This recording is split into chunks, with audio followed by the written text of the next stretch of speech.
Chicos y familias, ¿cómo andan? Espero que estén todos bien ahí en las casas. Les habla la señora Cande para ver otra de las lecciones de esta serie que estamos haciendo, que se llama Verdad es Pandemia, ¿no? Y en esta ocasión el título de la clase es Dios siempre sabe más, ¿sí? Vamos a ver por qué ahora. Voy a ir pasándoles imágenes, así vamos contando una historia, ¿sí? Para empezar, quería preguntarles si alguna vez los habían invitado a ustedes, chicos, tal vez a pasear a algún lado, ¿no? O de vacaciones, tal vez a pasar algún tiempo en otro lado, ¿no?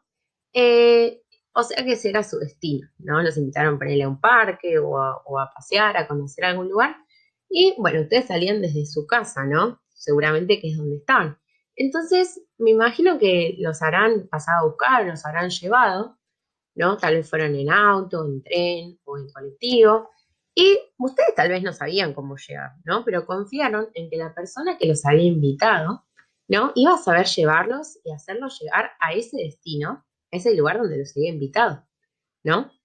Y con este ejemplo, que es un ejemplo sencillo, ¿no? Para que lo entendamos, quiero que comprendamos que así también es con nuestra vida, ¿sí? Nosotros empezamos a caminar un camino cuando conocemos a Jesús y Dios nos invita a que podamos llegar a un destino, ¿sí? Pero no es un destino solamente en esta tierra, sino que es un destino eterno, ¿sí? Que es en la vida eterna, ¿sí? Y en el cielo, donde vamos a conocer a Dios, ¿no? Cara a cara, donde lo vamos a ver finalmente. Entonces, este es un camino que empezamos a caminar, ¿no? Una vez que conocemos a Jesús, que creemos en Él y le invitamos a vivir a nuestra vida, como creo que varios de ustedes ya hicieron. Y a lo largo de este camino tenemos para guiarnos, ¿no? Nuestro mapa, que es la Biblia, ¿no? Es la palabra de Dios donde Él nos dejó escritas sus enseñanzas, ¿no? Lo que Él quiere para nuestra vida, para que sepamos guiarnos y tomar buenas decisiones, ¿no? A lo largo de la vida. Pero ahora yo pensaba, ¿no? A pesar de que estemos en este camino, que es el camino correcto, no significa que no vamos a enfrentar problemas, ¿no? A veces. Por ejemplo, que nos enfermemos o que nos cueste aprender algo en la escuela, o tal vez que nuestra mamá o nuestro papá pierdan el trabajo, o algo, cosas inclusive muy dolorosas, como por ejemplo que fallezca un familiar, un ser querido, ¿no? Esas cosas tan difíciles que a veces nos cruzamos son obstáculos que están en el camino, a pesar de que estemos caminando el camino correcto y con Jesús, ¿no? Pero a pesar de esos momentos de dificultad, de tristeza, tenemos que saber y creer en que Dios sigue teniendo el control de nuestras vidas, ¿no? Sigue teniendo el control de tu vida, Dios, y Él sabe a dónde te quiere llevar, aunque en el camino nos encontremos con estos problemas, ¿sí?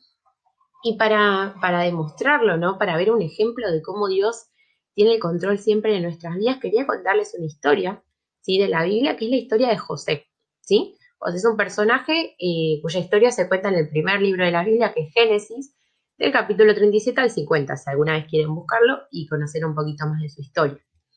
¿Sí? José era el hijo de Jacob, el hijo menor de él, y tenía muchos hermanos más grandes, ¿sí?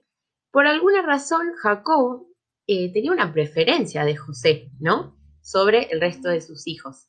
Eh, Jacob parece que lo prefería, entonces sus hermanos, los hermanos más grandes, le empezaron a agarrar como bronca a José, ¿no? Cierta envidia, porque parecía que el papá lo elegía a él.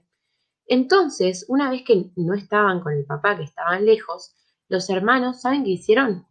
Vendieron a José a unas personas que pasaban camino a Egipto, ¿sí? Lo vendieron como esclavo. Entonces José, que era chico, que era joven, ¿no? Es llevado a partir de ese momento a una tierra totalmente desconocida, ¿sí? Se separa de su familia. Le pasa esto que es muy tremendo. Imagínate que te lleven a otro lugar donde vos no conoces a nadie, donde no sabes cómo es la vida y encima como esclavo, no es que te llevan a pasear ni de vacaciones, ¿no? José es llevado a Egipto, ¿sí? Egipto nos hace acordar cómo está la imagen ahí, a las pirámides, ¿no? Al desierto, ahí hay una esfinge, por ejemplo. Entonces, José es llevado como esclavo ahí a vivir en Egipto, ¿no? Y imagínate qué pensarías vos si fuera José, ¿no? En ese momento. Tal vez vos pensás que tu destino era uno, era estar con tu familia, era ser feliz, era crecer con tus papás, con tus hermanos, ¿no? Y sin embargo te pasa algo así que te cambia la vida de un día para el otro. ¿no? ¿Qué pensarías vos? Yo tal vez pensaría, Dios se olvidó de mí, ¿no? El plan para mi vida se arruinó y ya no voy a poder llegar a ese destino que yo tenía, ¿no? Eso se te puede cruzar por la cabeza a veces cuando se te presentan cosas tan difíciles en tu vida y vos decís, pero ¿cómo puede ser, no? Si nuestro objetivo, nuestra meta es llegar al propósito que Dios tiene para nosotros, ¿cómo puede ser que a veces nos pasen cosas así como le pasaron a José? Bueno, vamos a ver cómo sigue esta historia, ¿sí? Lo que pasó después, unos años después de que José llega a Egipto, es que en la tierra, no tanto en Egipto como donde habían quedado viviendo su papá y sus hermanos, hubo una sequía, ¿no? Hubo años en donde todos los cultivos de las cosas que la gente comía se murieron, donde el ganado se murió, ¿no? No iban a tener nada para comer, ¿no? Entonces el pueblo se iba a morir de hambre. ¿Pero qué pasó? Faraón, ¿sí? Que es el rey de Egipto, que algunos lo representan así como esa imagen que está ahí, había tenido sueños, ¿no? Donde Dios le estaba tratando de mostrar qué es lo que iba a pasar en el futuro, ¿no? Antes de que pase esta sequía. Entonces había soñado y Dios le había dado a José el don de interpretar los sueños, ¿no? De decir, este sueño tiene tal significado. Entonces, Dios a través de José le había dicho a Faraón, van a venir años buenos y después años malos, donde no va a haber nada de comer. Entonces, lo que tenemos que hacer, le dijo José a Faraón, es durante los años buenos ahorrar, ¿no? Acumular comida, ¿no? De lo que cosechamos, apartar una parte para que nos queden para después comer y darle de comer a la gente en los años malos, ¿sí? Entonces José escuchó a Faraón, ¿sí? Y lo hizo encargado de esa tarea. Recordemos que había llegado a Egipto como esclavo, y miren dónde había llegado José, había llegado a servir a Faraón, el rey de Egipto, ¿no? Es como que Dios, a pesar de que había sido llevado como esclavo, a pesar de que su vida había cambiado así tan rotundamente, Dios lo llevó a un lugar de mucha responsabilidad, ¿no? A servir a Faraón. Entonces, gracias a José, a que Dios le reveló qué significaba ese sueño de Faraón, Egipto pudo acumular en todos esos años comida para tener para ese momento de sequía, como habíamos visto antes. ¿Qué pasa? En el lugar donde vivían Jacob y los hermanos de José, es decir, su familia, que había quedado en las tierras donde ellos vivían, ellos no habían sabido que iba a venir estos años de sequía, entonces no habían acumulado comida. Y cuando llegaron, no tenían nada para comer, ¿no? Empezó a pasar el tiempo y Jacob le dijo a sus hijos, vayan a Egipto y fíjense si ahí tienen de comer y podemos comprarles comida, ¿no? Entonces los hermanos fueron a Egipto, ¿no? Y no reconocieron a José, no se dieron cuenta que era su hermano el que había vendido, el que estaba ahí de parte del gobierno de Egipto, ¿no? Vendiendo la comida. Pero José sí se dio cuenta que eran los hermanos, ¿no? Y les vendió la comida, ¿sí? Y más adelante también él los perdonó por lo que le habían hecho. Y no solo que los perdonó, sino de que José mismo se dio cuenta de que Dios había tenido el plan de salvar a la familia de José, a su papá, a sus hermanos, a los hijos de sus hermanos, quería salvar a la familia de José a través de lo que le había pasado, ¿no? Porque si José no hubiera sido vendido esclavo a Egipto, cuando hubiera llegado el tiempo de sequía, ¿qué iban a hacer? No iban a tener nada de comer y tal vez se hubieran muerto, ¿no? Y sin embargo, gracias a que José había estado como esclavo, gracias a que José había podido decirle a Faraón que iban a venir estos años, habían podido guardar comida y habían podido salvar al pueblo de Egipto y a la familia de José, ¿no? De este tiempo de hambre. Entonces, ahí vemos el propósito de Dios, ¿no? Cómo a través del camino de José, aunque hubo momentos seguramente de tristeza o de preocupación, de angustia, porque había sido cambiada toda su vida, cómo Dios todo lo que hizo fue para llegar a este punto donde el propósito se cumplía, ¿no? El propósito de salvar la vida de toda su familia, ¿sí? Entonces, quiero que veamos que Dios nunca dejó de estar al control ni de cumplir su plan para la vida de José, aun cuando mucho de lo que pasó, él no lo entendió en el momento, ¿sí?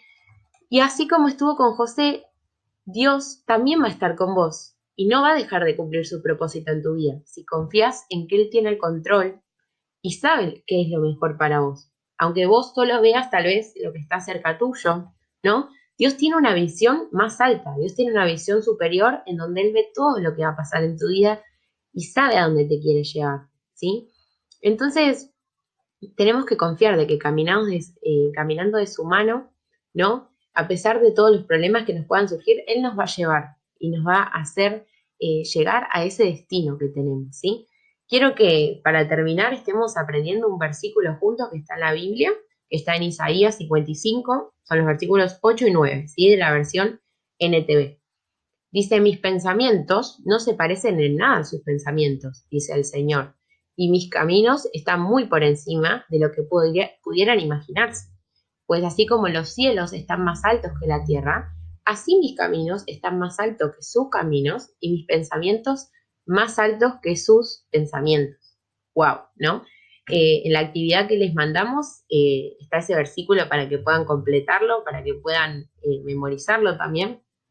Fíjense como Dios nos dice tranquilos, ¿no? Tranquilos que aunque ustedes solo vean lo que tienen adelante de sus ojos, ¿no? Ese problema o eso que se presentó en su camino, yo veo hasta el final, ¿no? Yo tengo el control de todo, de su futuro. Entonces, tenemos que confiar en Dios, en el Señor, de que Él nos va a llevar al destino y tenemos que confiar a cada paso en Él, que Él tiene el control, ¿sí? Que Él sabe mejor lo que nos pasa que nosotros mismos y que podemos tener paz, podemos tener tranquilidad de que Él nos va a llevar hasta ese propósito que tiene para nosotros, ¿sí? Y por último, bueno, vamos a orar. Voy a orar por ustedes, por sus familias, que puedan estar creyendo, ¿no? En lo que aprendimos en esta lección. Señor Jesús, en esta hora te agradezco, Señor, porque podemos estar viendo con los chicos, Señor, aprendiendo, Jesús, que tus planes para nuestras vidas, Señor, son superiores a lo que podemos imaginarnos, Señor. Que tus pensamientos son más altos, Señor, tus caminos son más altos que los nuestros, Señor, y que tu plan para nuestra vida se cumple, Señor. Siempre que confiamos en vos, Señor, que a pesar de los problemas, de las dificultades, Señor, de cosas tristes que puedan pasarnos en nuestro camino, debemos confiar en que vos estás al control y vos nos querés llevar al mejor lugar a los que somos tus hijos, Señor. Gracias, Señor, porque tus propósitos, tus planes para nuestra vida son de bien, Señor, son de esperanza, Jesús, y que algún día vamos a llegar a esa vida eterna, Señor, a verte a vos cara a cara, Señor. Te agradecemos porque estás con nosotros en cada paso del camino, Señor, porque tenemos tu Biblia, Señor, la palabra tuya, Jesús, para guiarnos, Señor, y para saber qué decisiones buenas tomar en el camino, Señor. Te agradecemos por todo, Señor, y te pedimos que podamos recordar esta lección, Señor, y esta palabra de parte tuya, Señor. Te agradecemos, Jesús. En tu nombre, amén.